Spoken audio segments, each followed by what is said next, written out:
Hi there. It's Tuesday, January 15, 2019. It is 3:12 in the afternoon and 52 degrees and cloudy outside. I was thinking today about this book, Drawing on the Right Side of the Brain by Betty Edwards. Perhaps my YouTube viewers don't really know this about me, but people who have been close to me for many years do, and that is that I enjoy making art, and I'm pretty good at it now. But the native talent that I was born with was just average. I think it's been my observation that children love to make art, and they make it as best they can. I love kid art, that primitive style that's not the least bit self-conscious and very charming. Somewhere around the age of 10, 11, 12, children usually begin to become more self-conscious about their art and to think, yes, but this doesn't look like what I'm trying to draw. They begin to think this doesn't look realistic. And if they can't figure out or get the help to figure out how to draw things in a more realistic manner, they will often give up art altogether. And I think that's tragic. There seems to be a thought afoot that the ability to make art is an inborn gift, like you have the gift of being able to draw, or the gift of being able to accurately depict something realistically. I don't think that's entirely accurate. I think some people come by it easily, and the rest of us don't come by it so easily. I think that drawing is a teachable, learnable skill, just like reading and writing, riding a bicycle, driving a car. The same principles apply, a little instruction and a lot of practice.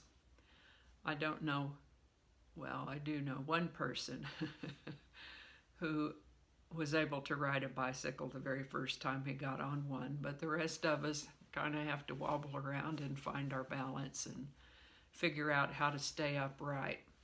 And it's similar with driving a car or learning to read or learning to write.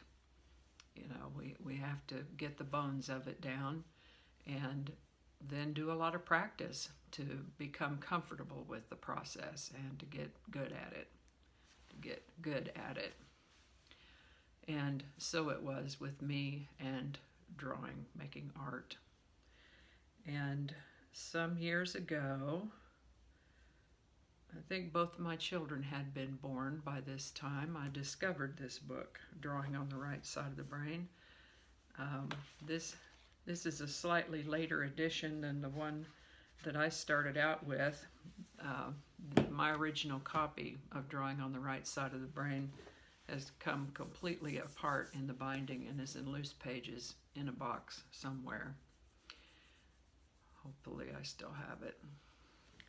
But the subsequent issues seem to stay pretty close. They added a section on color to this one, and she pretty accurately depicts how it is with people who are trying to learn how to draw and some of the beginner mistakes that we make and ways. She has some amazing, how in the world did you think of that kind of tips to help people learn how to see what's there. That's what it takes. It's about learning how to accurately see what's in front of you and then translate that to your drawing paper or your painting.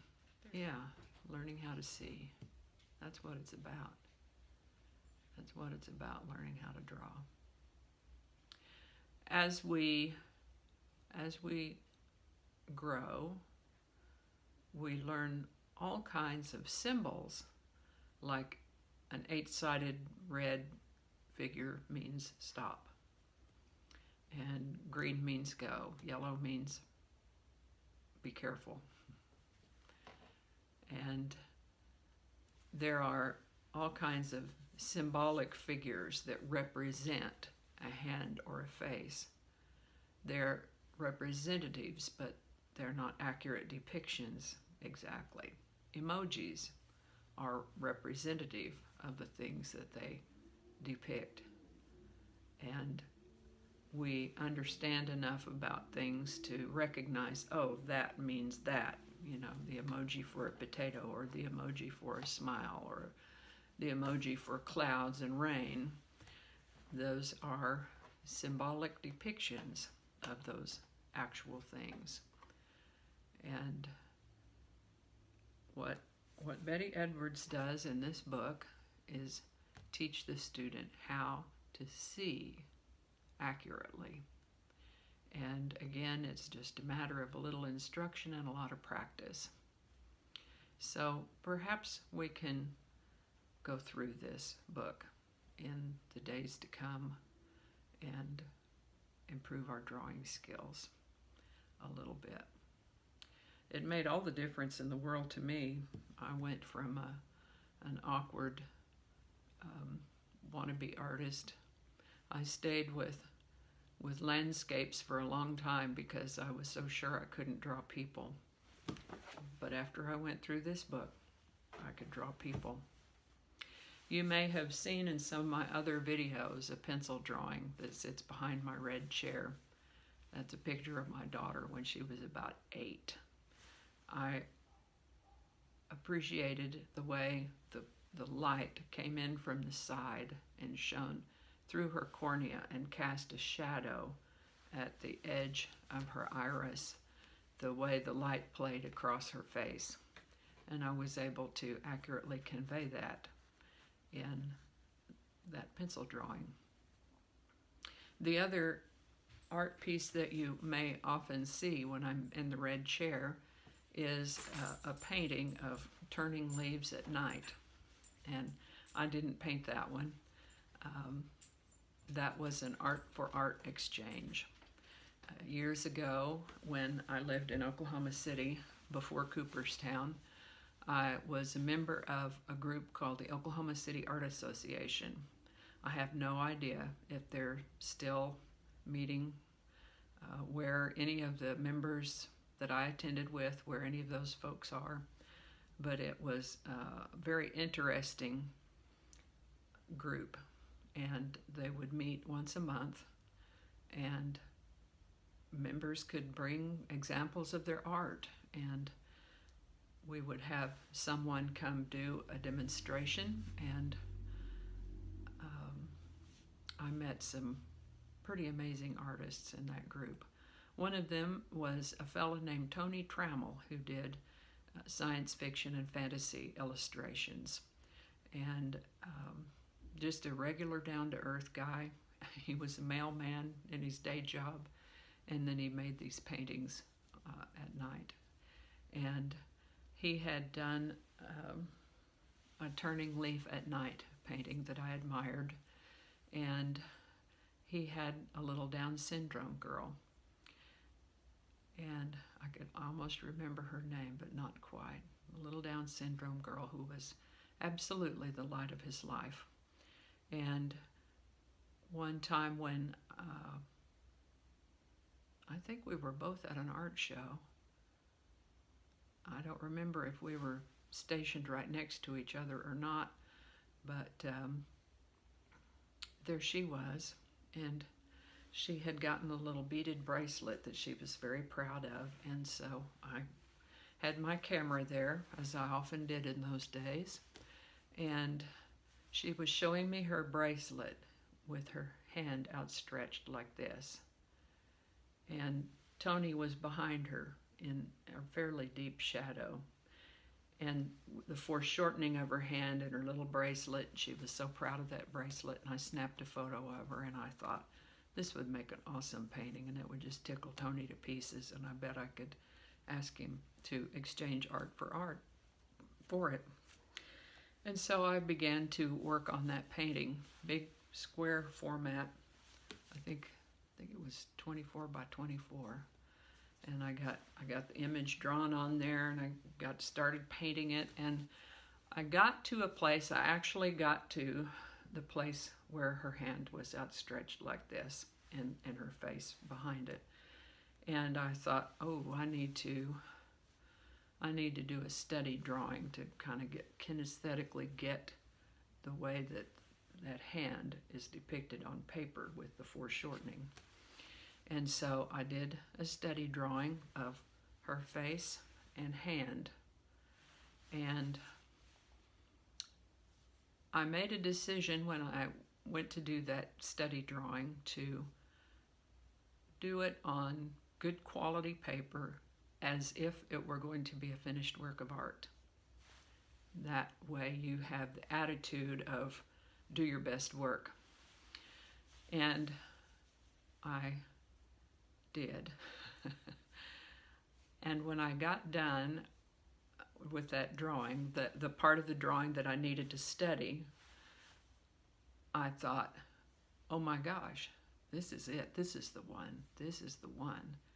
And so I cut a mat for it and put it in a frame, and I took it to the next Oklahoma City Art Association meeting. And it didn't blow anybody away or turn any heads initially, but after the prizes were given out, the artists would be allowed to say something about their art. And so I just told the story of that piece and how I came to it and how it came to me. And everybody said, wow, they wish they'd given me the first prize after they knew the story.